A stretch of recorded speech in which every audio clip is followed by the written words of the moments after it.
Thank you, Dr. Koppel. Thank you, Dr. Roman, for your excellent and informative presentation. The issue of animal experimentation is really not new, neither for Judaism and nor for ethical concern at large, although the emphasis has changed. And I think what we will see during the presentation is that whereas Judaism is a way of balancing and proportionality, the secular way of thinking usually goes to extremes. And I'll try to point out these differences along the presentation. So, in fact, the total relationship of human beings toward animals has been the subject of ethical and law discussions from time immemorial. Medical experimentation on animals has been conducted from time immemorial. So on the one hand, as Dr. Roman already pointed out, there is great concern for good relationship even towards animals and not only between human beings, but on the other hand, there is a place for medical experimentations in animals, and therefore the balancing forces between them has to be established. And as I've heard extensively and very eloquently, the public opposition to animal experimentation really started only in the 19th century based on animal suffering, and will continue to the 20th century based on animals' rights. And this is a major transition of position, whereas in the 19th century, when the opposition started against animal experimentations, it was primarily based on the fact that these experiments cause suffering to animals. Once you reduce suffering or even eliminate suffering, then according to the philosophy of the 19th century, there's nothing wrong with experimenting on animals. Whereas currently, animal rights proponents talk about animals' rights, and the right means that it doesn't matter whether it suffers or not. If it's not for their benefit, it is not permissible to do it, even if human beings may have some benefit of it. And I'll try to point out this transition and what it means practically. We use animal experimentation for diagnosing diseases, for treating diseases, for understanding physiological and pathological processes, for teaching students and residents, and as Dr. Roman already elaborated extensively on the various aspects of these purposes, I'm not going to discuss them in detail, but it is a whole host of reasons why we use animals for experiments. The commercial experimentation may include cosmetics, infanticides, chemical warfare, and others that were enumerated earlier, and perhaps there should be a distinction between the medical experimentation or the medical purposes for experimentation and the more commercial purposes of experimentations, although as we will see from a halachic point of view, the difference is limited. Now, what are the arguments of the opposing views to animal experimentations? Some have argued that important discoveries were made clinically on human beings, and therefore why use animals to do the same. Others have said, we heard earlier, that there are misleading results because of this similarity between animals and humans, and the thalidomide experiments are a good example to this argument. Also, there are arguments that there are repeated and unnecessary experiments on animals. Sometimes you do it again and again just to verify it, or just to be able to publish it, or just to be able to show that what we said earlier is right, but really nothing new is learned from it, and it is really unnecessary. Also, it is argued that there are alternative methods available today, for instance, cultures of cells, or maybe supplying stem cells and other possibilities which will make animal experiments not necessary. All these arguments have some basis to them, but the responses to them by those who promote animal experiments are very, very significant. There are many animal experiments that are undoubtedly indispensable and absolutely necessary, and medical history is abundant with successes due to animal experimentations. If not for animal experimentations, medicine today would look very, very different, and we would not know neither basic science nor applicable clinical matters unless we did and we continue doing animal experimentation.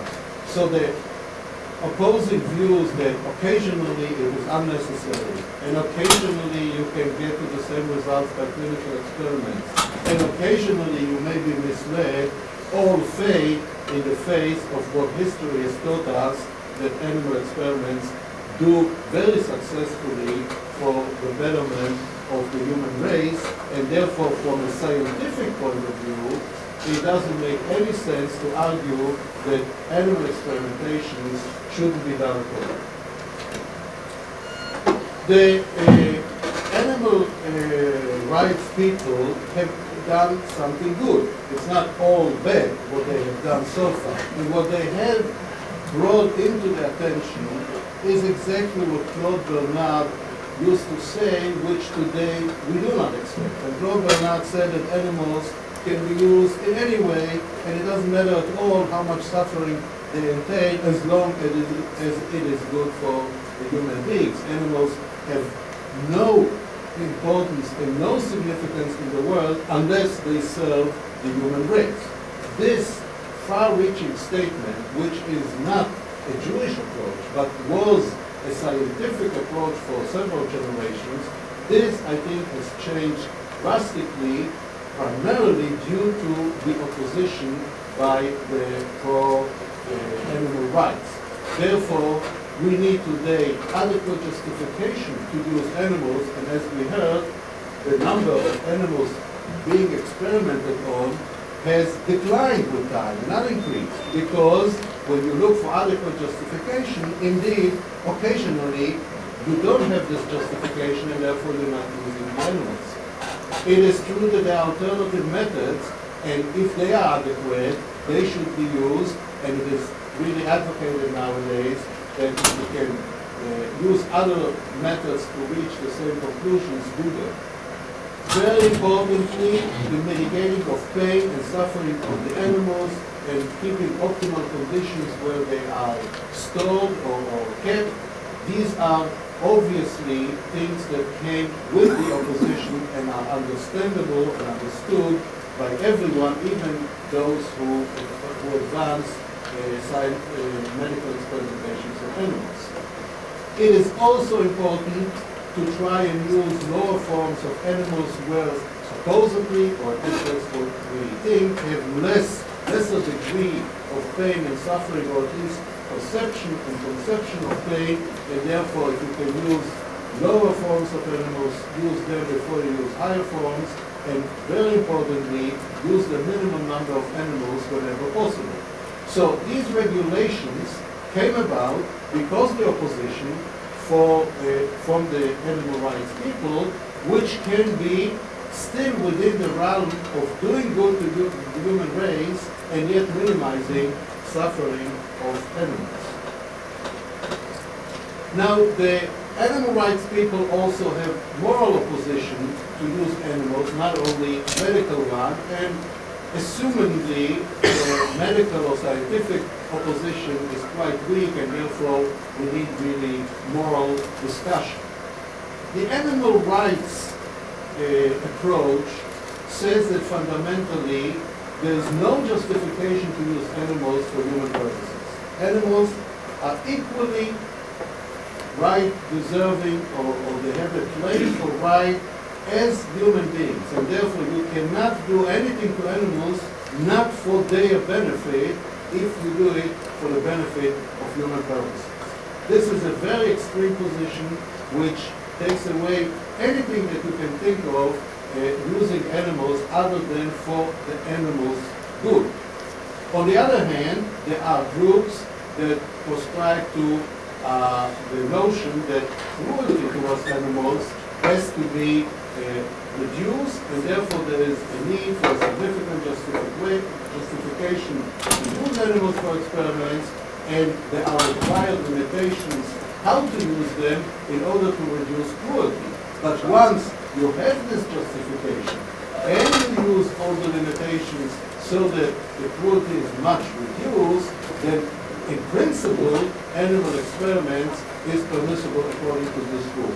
These are fundamental differences from a moral point of view between groups of animal rights. Now, most others who do not agree with this moral position hold that there actually is no such thing as animal rights. Rights are only for those who have also obligations. You cannot give rights to someone without counterbalancing it with an obligation. Rights is a human aspect, which means that I have certain rights, but I also have certain obligations. Therefore, I reserve the rights. But animals that you cannot hold them for obligations, they don't have principally any type of rights. And the other aspect is that there is a superiority of man over animals, certainly from a halachic point of view, as was mentioned, or we have superiority over animals. Man was created so that every other creature and every other aspect in the world is really subserving the human race, and therefore, from the rights position, even if they do have any kinds of rights, the rights of the human being always overrides. But on the other hand, there are moral obligations on the human race towards animals. It is not because animals have rights, it is because humans have duties. And the duties of humans towards animals are the moral obligations to reduce suffering, and therefore the need to regulate and safeguard the way we use animals. So from a moral point of view, the issue of duties and rights rests only on the human race and has nothing to do with the animals per se. The animals don't have rights, but the humans have an obligation to reduce suffering and to regulate it correctly. Now, what is the Jewish approach to the matter? As I have mentioned earlier, in general, man's dominion over animals is a fact that is established already from creation, and therefore there is a permission to use them for humans' need. There are, on the other hand, numerous obligations of man towards animals and their welfare, and therefore we need a balancing approach between these opposing values. On the one hand, we rule over animals. On the other hand, we have biblically obligations to the welfare of animals. How do you balance between these two opposing values? Just briefly, I would like to give you a picture of the biblical approach to animals from a human point of view, and to show that indeed animals are respected from a human point of view. We know that humans have assigned names of animals. We have Zev and Dov and Aryeh. The fact that we call people by animals' names means that we have some respect to animals, and that really we relate to them in a way that we even adopt some of their names. Not only personal people, individual people have names of animals, but also the tribes have a semblance, resemblance to animals in a positive way. Whether it is an Aryeh like Yehuda and other of the tribes that have characteristics assigned to them with animals. There are numerous portrayals of animals as models for good human behavior. Just to cite one example, go to the ant and watch how she is elaborate and how she works hard. And if you are a lazy person, look for an ant in order to learn how to behave. And there are numerous portrayals to show that there are good characters in animals that humans may learn from. Each animal was created for specific purpose. That is a motto in Judaism that there's nothing that was created in vain. Nothing was created just to be destroyed. Everything is created for a purpose, for an inherent purpose. And therefore, including animals, they have inherent purposes in this world.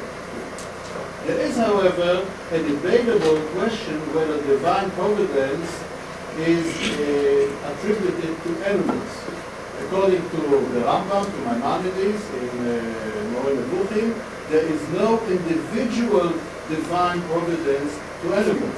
An individual cat or dog that is injured or is killed or dies, it is not a direct divine providence for this act. It is only a species divine providence. That the species of cats, the species of lions, they have a divine providence. There are opposing views to this position of Maimonides, especially of Kook in an interpretatory long discussion on this passage in the Moreh Nevuchim, holds that there is a divine providence even for individual animals, not only for individual human beings. Again, I think it points very clearly to the fact that the approach to animals is a very positive one. Now, these are philosophical issues, but they bear on halachic, on legal aspects, which we call tsar ba'alei chayim in a Talmudic terminology, which means cruelty towards animals, or in other words, reducing or avoiding cruelty to animals, and it is a biblical prohibition to cause even mild unnecessary pain and suffering to animals based on preventing cruelty to animals. Now, I put it as a biblical prohibition, although in the Talmudic discussion it is a debatable position whether it's biblical or rabbinic, but most of the later decisors took the position that indeed it's a biblical prohibition. So we're talking now about a biblical prohibition to cause pain and suffering to animals. And according to most of those who hold that indeed it is a biblical prohibition, the source for this biblical prohibition is the biblical obligation to help remove a burden from an animal. If there is such an obligation, the reasoning behind it, that a human being is obligated to remove a burden from an animal, is because this burden causes pain and suffering to the animal, but there are other opinions that find different sources from biblical issues that support this position for a biblical prohibition to cause pain and suffering. So this is setting the stage from a halakhic point of view. Now, based on the issue of tsar ba'alei chayim, of preventing to cause suffering to animals, we have a whole host, I just enumerated a few, a whole host of laws, of specific laws based on this fact. For instance, there's an obligation to have animals rest on the Sabbath, the same as we, human beings, have to rest on the Sabbath because it is of importance, various importance. I mean, it's not the only reason why we rest on the Shabbos, but one of the reasons is that we shouldn't work too hard and we should accumulate strength for further working. For this particular reason of the Shabbat, animals are included in the same law. The prohibition to sacrifice an animal before 8 days as a notion of cruelty was just born, don't sacrifice it at this early stage. There's a prohibition to slaughter mother animal and its young on the same day. Again, a notion of cruelty towards the mother when she and her young are slaughtered on the same day. There's a prohibition to castrate animals. Same idea. An obligation to send away mother bird before you take her little ones so that she will not see, according to the common interpretation, although not necessarily the only one, not see how her young are taken away and killed, which obviously will create an emotional suffering to this mother bird. There's a prohibition of muzzling animal while working. The animal should be able to eat, should be able to drink while you use him for work, and don't avoid it from him and then increase his pain and suffering. And there's a prohibition of plowing with ox and ass together, because one is stronger than the other and the suffering of the weaker will increase. Just a few examples to point to this matter. The issue of slaughtering of animals has also been discussed at length, and scientifically it is, I would say, even proven, but certainly close to a proof, that Jewish way of slaughtering animals is the least pain-provoking method of killing an animal. So therefore, this is another aspect of taking into account pain and suffering of animals. Besides biblical laws based on the issue of tzar ba'alei chayim, there are numerous rabbinical laws. For instance, one is obligated to feed the animals before oneself. If you have a dog at home or fish at home, you have to feed them before you eat yourself, because once you engage in eating, you may forget your dog and he will get pain and suffering of hunger. You can buy animals only if you can feed them. If you know that you don't have enough finances to feed your animal, you're not allowed to buy an animal to begin with. No congratulation for new shoes. You know, when you buy a new garment, you say, wear it in good health, and you give a blessing to it. But if you buy new shoes made out of leather, which is the result of killing an animal, you don't congratulate the new buyer, because it means once you wear off the shoes, you have to kill another animal in order to make new shoes.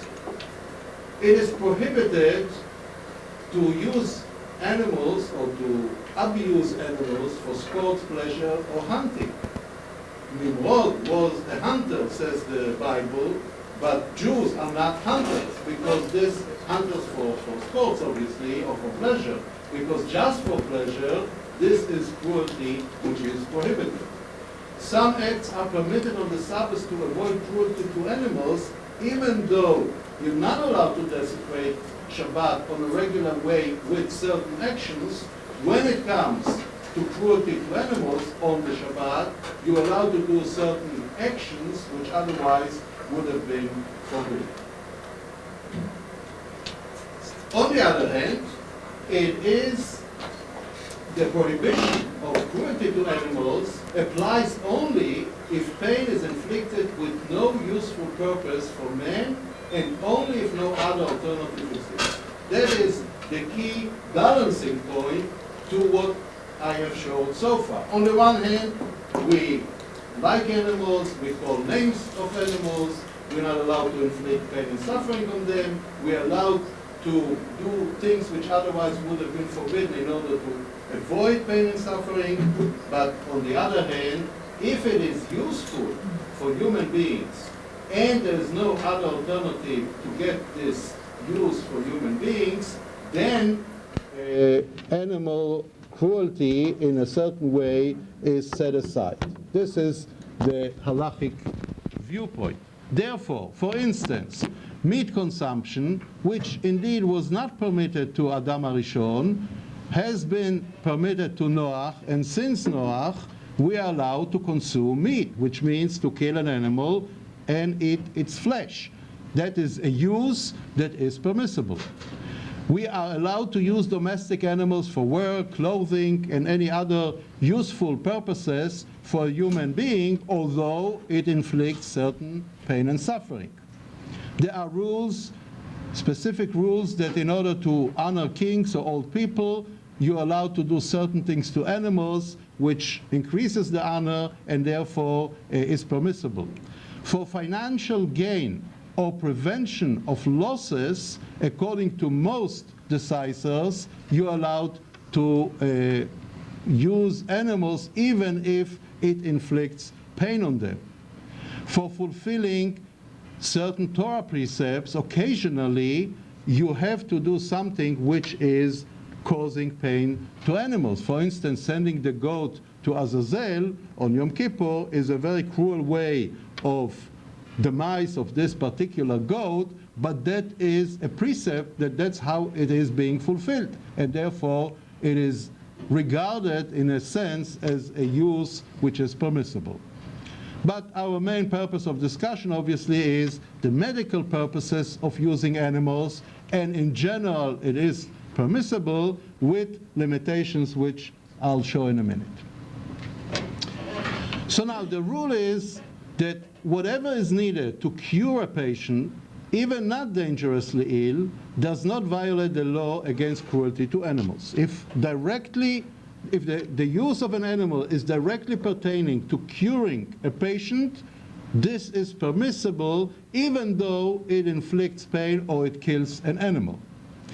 Medical experimentation on animals, which is a lesser degree than this one, because here we're not curing directly a person, we are just experimenting in order to find a way to cure in the future, is permissible according to most poskim, but with limitations. There are a minority of poskim who say that medical experimentation per se, because we don't know if anything good will come out of it, we don't know if this particular way will lead to this good, some minority poskim hold that this is not equal to this purpose. But most of the rabbinic decisors hold that even a future way of curing a patient is included within the permissible purpose to use animals, but there are limitations on how to do it. The justification, according to the opinion of the majority of rabbinic decisors to use animals for medical experimentation, is that on the one hand, healing takes precedence over cruelty to animals, and healing is not necessarily direct healing, but future healing is included in the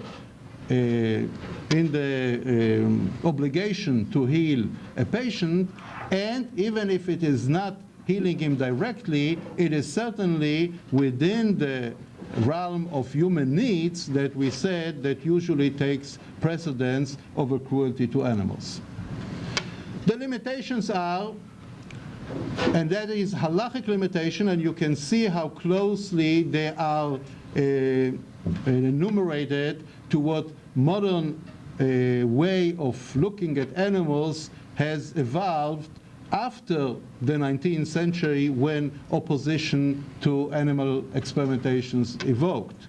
So you have to minimize pain by all possible means. For instance, use anesthetics the right way, keep the animals in an environment that will cause less pain, sacrifice the animal when you finish your experiment in order to reduce the continuous suffering, and so on. Use lower forms, because halachically there is no prohibition of cruelty either to harmful animals or to non-domesticated animals, and therefore if you have lower forms of animals which cause harm to human, there is no prohibition altogether, and therefore it is easier to use them than to use domesticated animals upon which Tzar Baalei Chayim is applicable. And as I said earlier, it is preferred to sacrifice the experimented animal because, according to most rabbinic decisors, there is no prohibition of cruelty to animals by killing. If you kill the animal, he is not suffering, he is dead. And killing an animal for an appropriate purpose is not included in the prohibition of cruelty to animals, and therefore, if you can sacrifice the animal, that is preferable over keeping him alive and continuous suffering. So the balances are in the way that the greater the need for humans, the lesser need for limitations. And that is how we balance between what is permissible and what is not. If there is an issue of direct cure, immediate cure to a patient, then the limitations on animal usage are very, very little, because this takes the highest priority. If we talk only about potential cure, like medical experimentation or teaching, then the limitations are greater, because balancing what you gain out of it makes it less important at this stage than inflicting pain and suffering. And a third degree, which is even lower on the scale, is when there are no medical benefits, but there are financial or commercial benefits. For instance, if you need to do experiments for cosmetics or for commercial uses of products so that you'll make more money out of it, or if you want to improve your agricultural flock and you want to get better cows, better milk-producing cows, or better meat-producing access, and so on, that is a use, a human use, but of a lesser degree than health. And finally, I would like to summarize the approach with these two statements. One statement, a Talmudic statement, says, "Kol hamerachem al achzarim, sofo mitachzer al rachmanim." Whoever has passion over cruel, at the end will be cruel to those who needs passion. And that is a well-known historic evidence to those who were very good to animals but killed very easily human beings. Whether it was Nero Caesar, who was known to be a very passionate person towards animals, but who burned down all of Rome and killed thousands of people, and in current history, many of the Nazis, a known fact, that were very passionate to their dogs, but killed without any hesitation 6 million innocent people.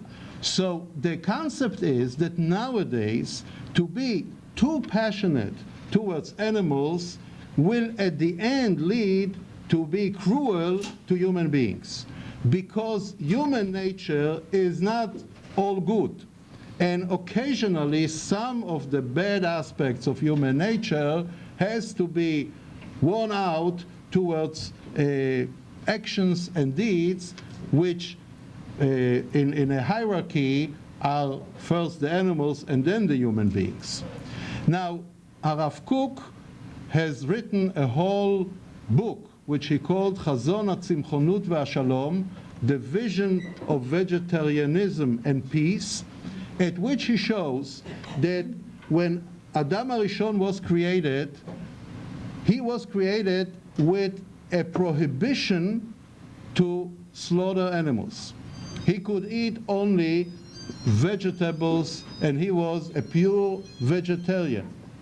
Because the world was in a very high moral standard, and therefore animals had also a passionate approach from a human being.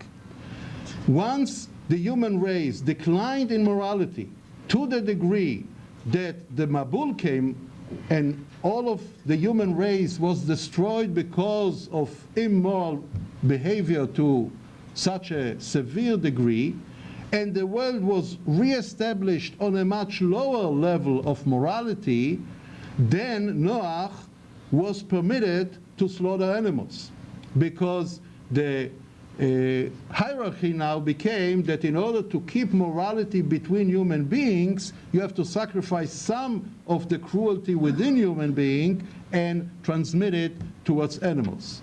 But the vision is that when the world to come will be re-established on the pure ethical concepts of the beginning of the world, like at the days of Adam HaRishon, then the things will reverse again, and when full peace will come on the world, then the world will be a vegetarian world, and the animals will enjoy peace the same way as human beings. And this is, in fact, the prophecy of Yeshayahu, V'gar ze'ev im keves, that a lamb and a wolf will live together, and although in our current low morality world, even between animals, a wolf eats up a calf, in the world to come, they will live peacefully, the human race will live peacefully, and humans and animals will live peacefully as well. Thank you.